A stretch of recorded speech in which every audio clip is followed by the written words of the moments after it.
ఒక మంచి 10 lakhs budget పెట్టుకొని ఎవరైనా కార్ కొనాలనుకుంటున్నప్పుడు న్యూ కార్ కొనాలా ఓల్డ్ కార్ కొనాలా అని మనకి ఆబ్వియస్లీ థాట్స్ వస్తూ ఉంటాయి. నేను మాత్రం పర్సనల్ గా చెప్తున్నా, ఖచ్చితంగా ప్రీ ఓన్డ్ కార్స్ కి పోవడం అనేంత బెస్ట్ ఆప్షన్ ఇంకోట్లేదు. ఎందుకంటే ఏదైతే 20 lakhs 24 lakhs కార్స్ ఉంటాయో అవే కార్స్ మనకి ప్రీ ఓన్డ్ లో 10 lakhs కు దొరుకుతాయి. ఆ ఫీచర్లు అన్ని ఎంజాయ్ చేయొచ్చు. అదే గానీ నువ్వు 10 లక్షలకే కార్ కొనాలి అనుకున్నావు అనుకో, ఈ రోజు మనకున్న ట్యాక్స్లు, సెస్లు, లైఫ్ ట్యాక్స్లు వీటిలన్నీ కలుపుకొని కార్లు చాలా కాస్ట్ ఎక్కువ అయిపోయినాయి. సో 10 lakhs కి చాలా నార్మల్ ఇంజిన్, చాలా తక్కువ స్పెసిఫికేషన్స్, కంఫర్ట్ ఉండదు. నీకు ఏవైతే కావాలో పెద్ద కార్లు ఉన్నవి అవేవి నీకు దొరకవు. అదే గాని 10 లక్షలు పెట్టి ఆ పెద్ద కార్ నే నువ్వు 10 లక్షలకు కొంటేనైతే అన్ని నీ దగ్గర ఉంటాయి. చేయాల్సిన సింపుల్ స్టెప్స్ ఏం లేదు. ఒక మంచి డీలర్ ని పట్టుకోవాలి. డీలర్ అంటే మన ఇంటి దగ్గర ఉన్న డీలర్లు ఏం కాదంటున్నా, బాగా బ్యాకప్ ఉన్న డీలర్లు, పెద్ద పెద్ద కంపెనీస్ ఉండాలన్నమాట. ఒకవేళ మనకి ఏమైనా అయినా కూడా బ్యాకప్ ఇచ్చేటట్టు. ఇప్పుడైనా కార్ ని కొద్ది రోజులు స్పెండ్ చేయాలి. ఒకటేసారి వెళ్ళి డిసైడ్ చేసి ఆగమాగంలో బుక్ చేసేకూడదు. దాన్ని 2-3 సార్లు టెస్ట్ డ్రైవ్ చేసుకోవడం, ఇంటికి పిలిపించుకోవడం, పంపిస్తారు వాళ్ళు ఆబ్వియస్లీ. ఇట్లా నువ్వు షోరూమ్ కి తీసుకెళ్లి, సర్వీస్ సెంటర్ కి తీసుకెళ్లి దాని యొక్క రికార్డ్ అవన్నీ మనకి ఖచ్చితంగా అవైలబుల్ ఉంటాయి. కొంచెం అమౌంట్ పే చేయాల్సి ఉంటుంది. కాకపోతే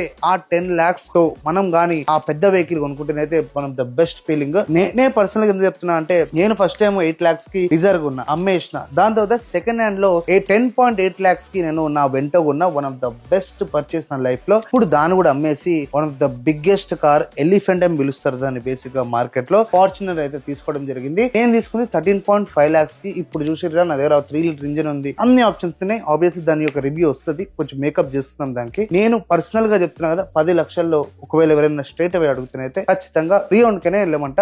ఇది నా ఒక ఒపీనియన్. నీ ఒపీనియన్ అంటే కూడా కామెంట్ సెక్షన్ లో కామెంట్ చేసి